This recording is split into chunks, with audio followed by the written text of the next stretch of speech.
Hello future doctors, welcome to biology butterfly.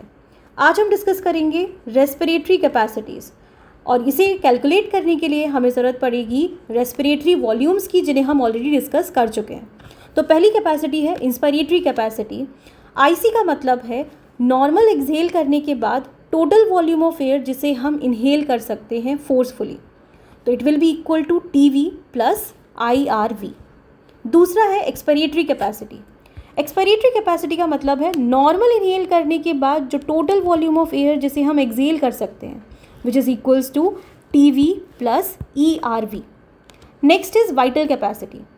Forceful exhalation के बाद जो टोटल अमाउंट ऑफ एयर हम forcefully inhale कर सकते हैं उसे कहा जाएगा vital capacity, which is equal to IRV plus TV plus ERV। Then comes functional residual capacity. Normal exhale करने के बाद भी जो हमारे लंग्स में वॉल्यूम ऑफ एयर बचेगा उसे हम बोलेंगे functional residual capacity, which is equal to ERV plus RV, that is residual volume.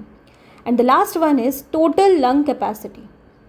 Forcefully inhale करने के बाद जो टोटल अमाउंट ऑफ एयर हमारे लंग्स में उस वक्त प्रेजेंट होगी उसे हम बोलेंगे टोटल लंग कैपेसिटी, जो कि इक्वल टू है किसके, IRV plus TV plus ERV plus RV, या इसी को हम लिख सकते हैं vital capacity plus residual volume. So I hope this topic is clear.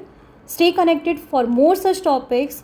अगर आपको लग रहा है कि आपको कोई और टॉपिक है जिसको समझने में बहुत परेशानी आ रही है, नीट पास में आ रहा है, बहुत कम टाइम में उसको रिवाइज करना है, तो you should comment it down. Thank you.